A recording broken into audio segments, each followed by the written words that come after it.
여호수아 성경 4장 1절 말씀부터 7절 한 절씩 읽습니다. 그 모든 백성이 요단을 건너가기를 마침에 여호와께서 여호수아에게 말씀하여 이르시되 백성의 각 지파에 한 사람씩 12사람을 택하고 그들에게 명령하여 이르기를 요단 가운데 제사장들의 발이 굳게 선 그곳에서 돌 12를 택하여 그것을 가져다가 오늘 밤 너희가 유숙할 그곳에 두게 하라 하시니라. 여호수아가 이스라엘 자손 중에서 각 지파에 한 사람씩 준비한 그 12사람을 불러 그들에게 이르되 요단 가운데로 들어가 너희 하나님 여호와의 궤 앞으로 가서 이스라엘 자손들의 지파 수대로 각기 돌 한 개씩 가져다가 어깨에 매라. 이것이 너희 중에 표징이 되리라. 후일에 너희의 자손들이 물어 이르되 이 돌들은 무엇이냐 하거늘. 같이 읽습니다. 그들에게 이르기를 요단물이 여호와의 언약궤 앞에서 끊어졌나니 곧 언약궤가 요단을 건널 때 요단물이 끊어졌으므로 이 돌들이 이스라엘 자손에게 영원히 기념이 되리라 하라 하니라. 아멘. 여러분 요즘에 스마트폰으로 사진 참 많이 찍으시죠? 그렇다면 여러분들이 찍으시는 그 사진에 있어서 좋은 사진, 잘 찍은 사진, 참 기억에 남는 사진, 그 기준은 무엇입니까? 뭐 이런 거 아니겠어요? 예쁘다? 아니면 선명하다? 아니면 구도가 참 잘 맞다? 뭐 색감이 좋다? 뭐 이런 식의 기준일 겁니다. 그런데 우리의 이러한 기준을 완전히 거스리는 맞지 않게 나간 그런 사진을 찍었던 유명한 일본의 그 전설적인 길거리 사진사가 있었습니다. 이분의 이름은 모리야마 다이도라는 분입니다. 사진 보여주시겠어요? 네. 이 사진처럼 그의 사진들은 흐릿하고 거칠고 어떤 사진들은 도대체 이게 뭐지? 그런 생각이 먼저 드는 사진들입니다. 아무런 설명도 심지어 제공하지 않아요. 그런데 신기하게도 사람들이 그 사진 앞에서 쉽게 눈을 떼지 못합니다. 그 이유에 대해서 많은 사람들이 이렇게 말했다고 해요. 그의 사진을 보면 자연스럽게 왜? 라는 질문이 떠오른다는 거죠. 그래서 더 오래 그 사진 앞에 머물고 보게 된다라는 이야기를 합니다. 생각해보면 그렇지 않습니까? 완벽하게 정리된 설명은 의외로 기억에 오래 남지 않습니다. 시간이 지나면서 정답처럼 보였던 그런 말들도 조용히 기억 밖으로 사라지는 것을 우리는 알고 있습니다. 하지만 반대로 설명이 다 채워지지 않은 그 자리에 남아있는 그런 질문들, 그것들은 오래 남습니다. 질문은 생각을 닫고 또 생각은 묵상이 되고 그 묵상은 우리의 마음속 깊은 곳에서 오래 머물게 됩니다. 신앙도 다르지 않은 것 같아요. 하나님은 우리 인생들을 항상 친절하게 설명해 주지는 않습니다. 대신에 우리의 삶 가운데서 질문들을 남기죠. 왜 이 길인지, 왜 지금인지, 왜 하필 나인지, 이 질문 앞에 우리는 멈추고 흔들리고 망설입니다. 그런데 사실 답이 없는 것처럼 느껴지는 그 질문의 자리, 바로 그것이 믿음이 선택으로 드러나는 자리입니다. 그래서 오늘 우리는 이 질문 앞에 다시 한번 서보려고 합니다. 아직 답은 없지만은 지금 내 삶 가운데 믿음으로 서야 될 자리가 어디인지 함께 생각해 보기를 원합니다. 첫 번째로 하나님은 성공이 아니라 믿음의 선택을 기억하십니다. 여호수아 3장 그 마지막 절 제가 읽겠습니다. 여호와의 언약궤를 맨 제사장들은 요단 가운데 마른 땅에 굳게 섰고 그 모든 백성이 요단을 건너가기를 마칠 때까지 모든 이스라엘은 그 마른 땅으로 건너갔더라. 아멘. 여호수아 3장에서 요단강의 그 기적은 완벽하고 깔끔하게 끝났습니다. 그렇죠? 건너갔더라. 끝났어요. 강은 갈라졌고 백성들은 모두 건너갔습니다. 이제 4장부터는 새로운 여정으로 넘어가도 전혀 이상하지 않을 것입니다. 그런데 4장을 시작하면서 하나님은 전혀 예상하지 못한 뜻밖의 명령을 내리셨습니다. 하나님은 여호수아에게 이미 지나온 그 강, 그 가운데로 다시 돌아가서 돌을 가져오라라고 명령을 내리셨습니다. 3절입니다. 요단 가운데 제사장들의 발이 굳게 선 그곳에서 돌 12를 택하여 그것을 가져다가, 여기서 주목해야 될 단어가 하나 있습니다. 바로 요단 가운데입니다. 히브리어로 토크라는 그런 단어를 쓰고 있는데, 이 말은 단순히 지리적인 어떤 위치적인 중간을 의미하는 말이 아니에요. 성경에서 이 단어는 결정이 이루어지는 그 한복판, 되돌아갈 수 없는 선택의 자리에 질문 앞에 서게 되는 그런 순간을 가리키는 말입니다. 정말 지금 발을 내디뎌도 되는가? 하나님의 말씀을 신뢰해도 되는가? 삶과 죽음이 걸린 그런 질문들이 한꺼번에 쏟아지는 그런 자리, 바로 그것이 토크 요단 가운데입니다. 하나님은 안전한 강가에서 돌을 고르라고 말씀하지 않으셨습니다. 마른 땅에 다 올라가서 여유 있게 가져오라고도 말씀하지 않으셨습니다. 물이 언제 다시 흐를지 모르는 그 긴장의 한복판에서 제사장들이, 백성들이 다 건너가기까지 끝까지 가운데 서 있는 바로 그 자리에서 돌을 가져오라라고 말씀하셨습니다. 왜 그렇습니까? 우리는 보통 하나님이 하셨습니다, 할렐루야 라고 결과에 감동합니다. 하지만 하나님은 그 결과보다 그 결과의 직전에 있었던 질문, 그리고 그 질문 앞에 내려진 선택을 귀하게 보시는 분이십니다. 히브리서 11장 8절 말씀에서는 아브라함의 믿음에 대해서 이렇게 말하고 있습니다. 믿음으로 아브라함은 부르심을 받았을 때 순종하여 장래의 유업으로 받을 땅에 나아갈새 갈 바를 알지 못하고 나아갔으며, 아브라함은 어디로 가는지 그것을 알고 움직였던 분이 아니에요. 결과를 보고 출발하지도 않았습니다. 질문을 안고 답이 없는 상태에서 갈 바를 알지 못하면서도 하나님을 신뢰하면서 한 발을 내디뎠던 사람입니다. 성경은 이 선택을 두고 무모했다라고 말하지 않습니다. 위험했다라고 평가하지 않습니다. 성경은 아브라함은 믿음으로 나아갔다라고 분명히 밝히고 있습니다. 여호수아 4장에서 요단강 가운데에 서 있던 제사장들의 모습이 바로 이런 믿음의 모습입니다. 하나님께서 기억하시는 것은 어떤 일을 해내었는가 하는 성공의 스토리가 아니라, 내가 가장 흔들렸었던 그 순간에, 가장 두려웠던 그 순간에 너는 어디에 서 있었느냐예요. 그래서 이 말씀은 오늘 우리에게도 질문하고 있습니다.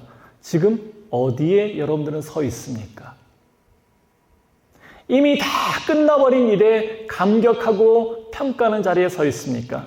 아니면 여전히 앞이 보이지 않고 분명히 답도 없지만은 그럼에도 불구하고 믿음으로 선택하는 그 질문의 자리에 여러분들은 서 있습니까?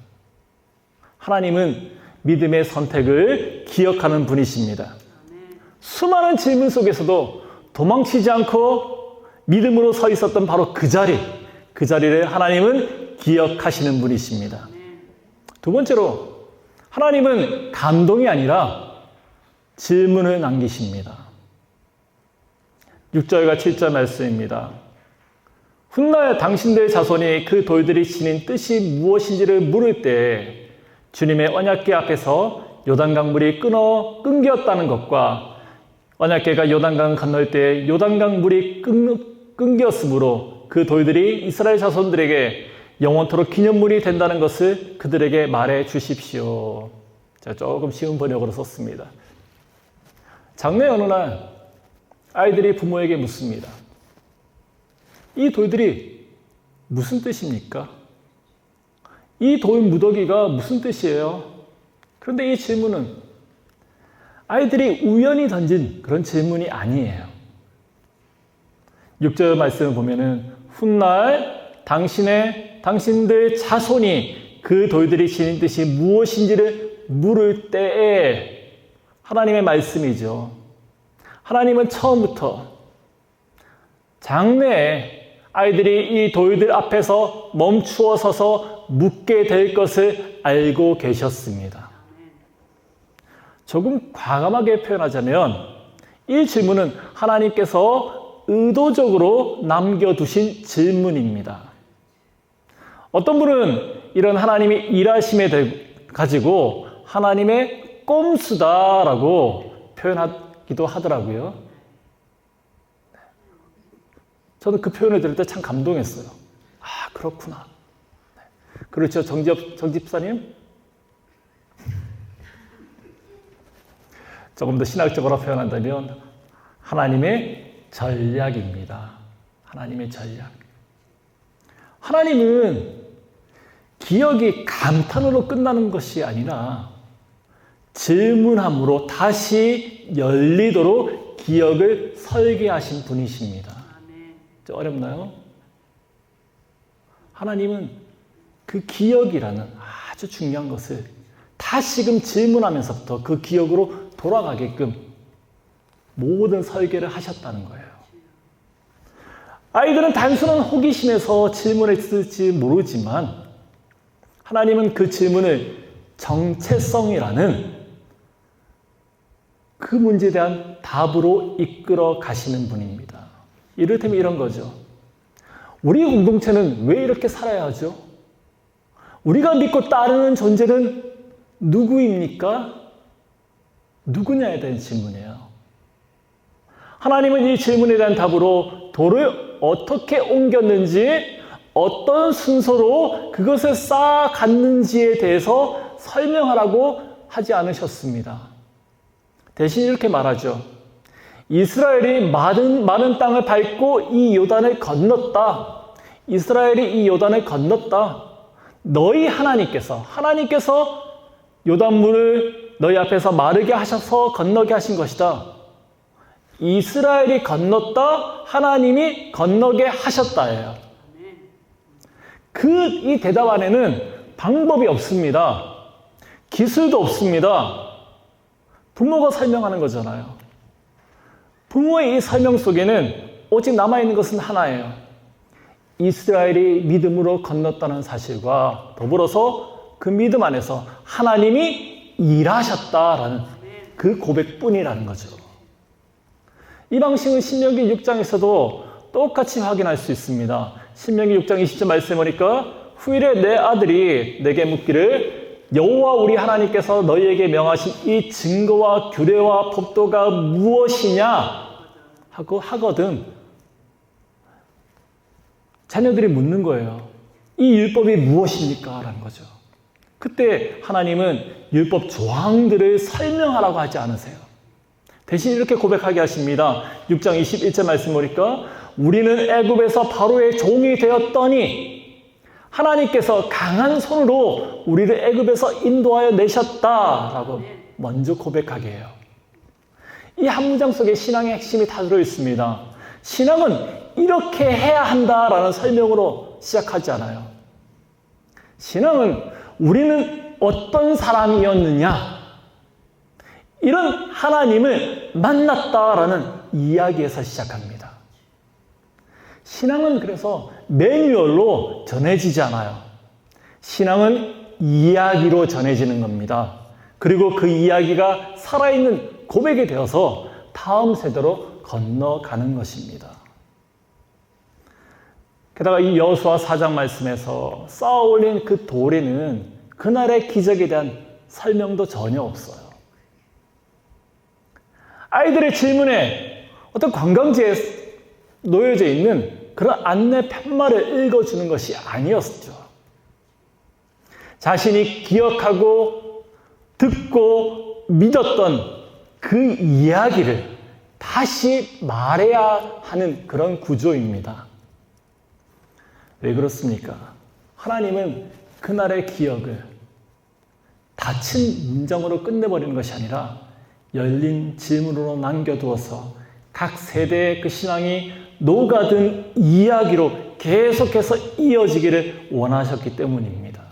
하나님이 계획해 놓으신 거예요, 그것을. 그래서 이 돌들은 시간이 지나도 침묵하지 않아요.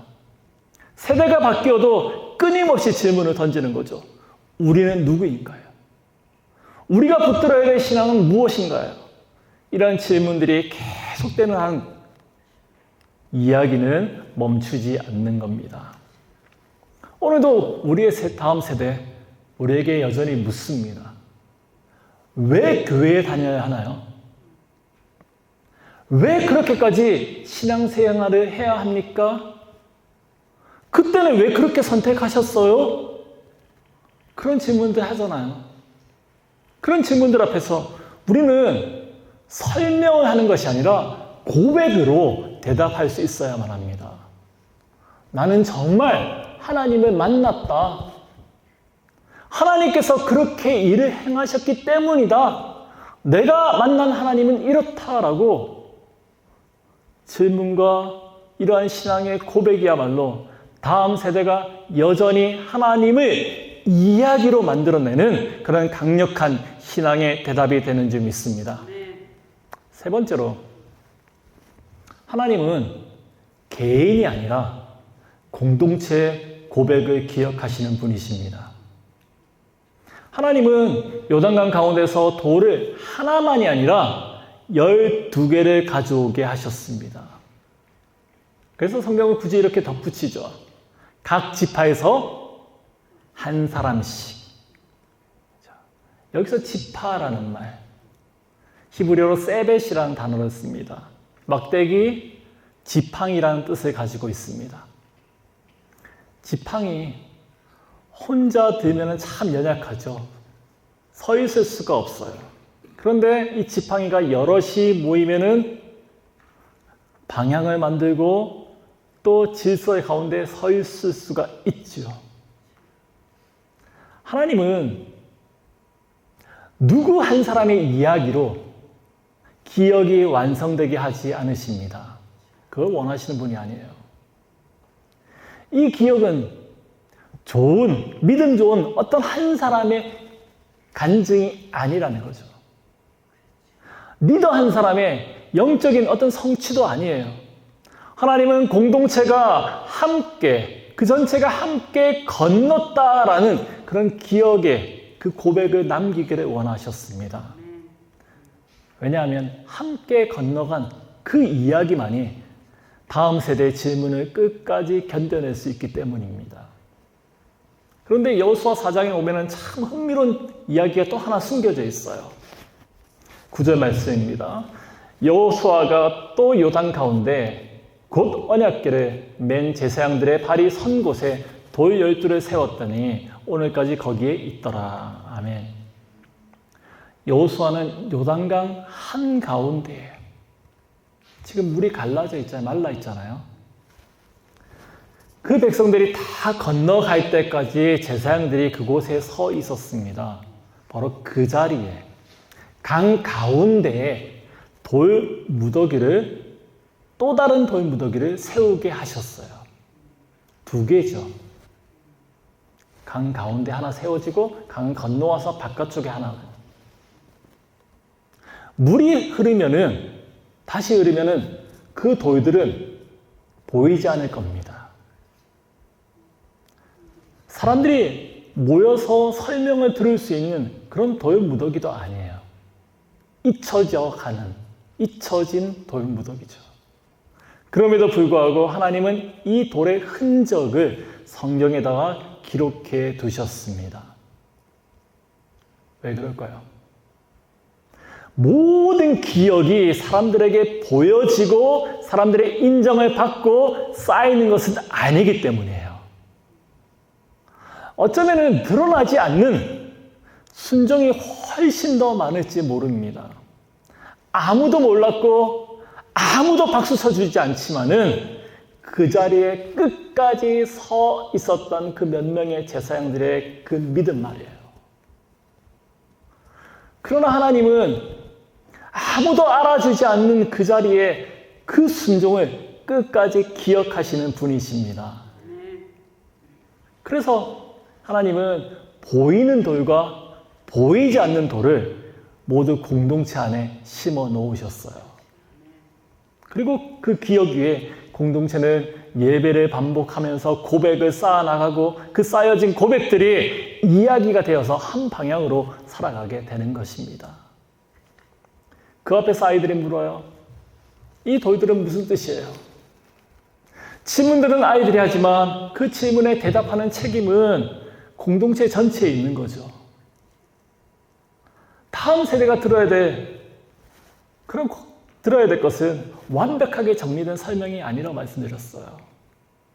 두려웠지만은 물러서지 않았던 그 순간, 확신은 없었지만은 그럼에도 불구하고 하나님은 선택했던 그 보이지 않는 자리, 그리고 무엇보다 혼자가 아니라 함께 건너갔던 그 믿음의 흔적입니다. 그렇게 우리 역시, 우리 다음 세대 역시 우리의 프로그램보다 우리의 선택을 기억해야 될 것입니다. 위기의 순간에 우리가 무엇을 믿었는지, 어디에 서 있었는지, 그리고 어떻게 우리가 함께 손을 붙잡고 함께 기도하고 예배하였는지를 기억할 것입니다. 우리에게 남겨진 그렇게 전해야 될 것은 내 이야기가 아니에요. 함께 하나님을 선택해온 공동체의 이야기가 되어야 할 줄로 믿습니다. 이 이야기들이 우리를 지나서 자녀에게로 또 그들의 자녀에게로 계속 이어져서 우리 교회 공동체가 함께 간직해온 믿음의 유산이 되기를 간절히 소망합니다. 말씀을 정리하겠습니다. 사랑하는 성도 여러분, 하나님은 우리의 인생을 결과로 기억하시는 분이 아니십니다. 질문 앞에서 어떤 선택을 했는지를 기억하십니다. 두려웠지만 물러서지 않았던 그 선택, 확신은 없었지만은 그래도 하나님만을 선택했던 그 순간, 그리고 혼자가 아니라 함께 서 있었던 그 자리를 하나님은 기억하십니다. 오늘의 우리의 예배가 또 하나의 돌이 되는 거죠. 우리가 함께 지키는 모습과 태도의 그 하나하나가 기억의 돌로 쌓여져 가는 겁니다. 눈에 보이는 돌도 있어요. 누구도 알아주지 않는 그런 섬김과 봉사의 자리가 있어요. 그럼에도 하나님은 그 모든 돌들을 공동체의 유산으로, 헤리티지잖아요. 정말 값어치 있는 가치로 하나님께서 기억하시는 분입니다. 그러므로 오늘도 질문이 있는 자리에서 하나님을 선택하는 그런 함께하는 교회 공동체로 함께 걸어가기를 주의 이름으로 축원하고 소망합니다. 기도하겠습니다.